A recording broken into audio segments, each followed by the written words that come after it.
Donc, on avait même rajouté dans cette affaire parce que un certain nombre de tombes avaient été profanées. Quand on a découvert cette profanation, comme par hasard, le ministre de l'Intérieur de l'époque, Pierre Joxe, était sur place. Enfin, tout ça était extrêmement suspect. Et Laurent Fabius, qui était alors président de l'Assemblée nationale, aujourd'hui il est président du Conseil constitutionnel. Ces gens-là sont toujours présidents de quelque chose. Hein, je veux dire, bon, ils se cooptent les uns les autres, etc. Ils sont toujours au sommet, malgré le crime du sang contaminé. Il est forcément innocent. Ils sont de toute façon innocents. Ils sont même l'innocence même, si j'ose dire. Voilà.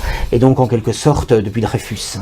Bon. Et donc, et même depuis le Christ, puisqu'ils sont innocents, on le sait maintenant. Maintenant, il y a une révision de l'histoire, on dit que c'est les Romains, etc. Donc, on est dans là, c'est une révision qui est autorisée, sanctuarisée, cacherisée. Bon.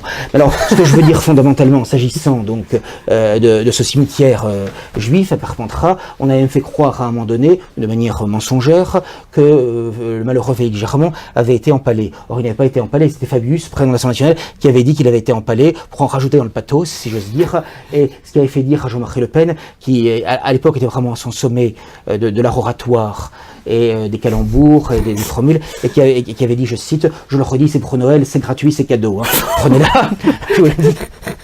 Je vous l'ai dit, donc change pas un mot. Il avait dit, lorsque Monsieur Fabius parle d'anus, cela sonne dans sa bouche comme une rime. Une merveille. Une merveille. Attendez, pour les gourmands, je vous la refais. Lorsque Monsieur Fabius parle d'anus, cela sonne dans sa bouche comme une rime.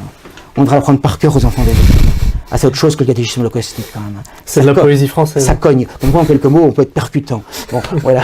Bon, eh bien, donc, de même que dans cette affaire, eh bien, effectivement, on a dans une hystérie collective, et c'était ça qui était voulu, évidemment, eh bien, ça a permis le vote de cette loi, de sorte qu'il n'y a plus qu'une liberté de recherche sur cette question, hein, ce qui avait fait dire, d'ailleurs, au président iranien, l'ancien président iranien, qui lui aussi avait le sens de la formule, Mahmoud Ahmadinejad, il avait dit, en Occident, on n'a pas le droit de s'approcher de la boîte noire de l'Holocauste pour savoir ce qu'il y a à l'intérieur. C'est pas merveilleux, ça aussi.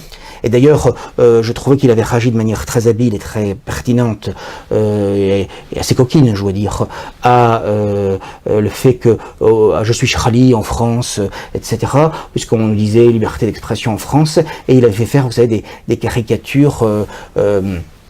enfin c'était bien avant les attentats de Chrali, mais enfin c'était l'esprit Chrali français, et donc en décembre 2006, il avait organisé à Téhéran des caricatures sur l'Holocauste, hein, en disant, vous voyez, en Occident on nous dit que tout est libre et tout ça, mais on peut faire des blasphèmes contre Mahomet, contre la Sainte Vierge, contre le Christ, etc., contre les religions, sauf bien sûr les religions juives, et surtout la religion holocaustique, mais en revanche on ne peut rien dire s'agissant de l'Holocauste.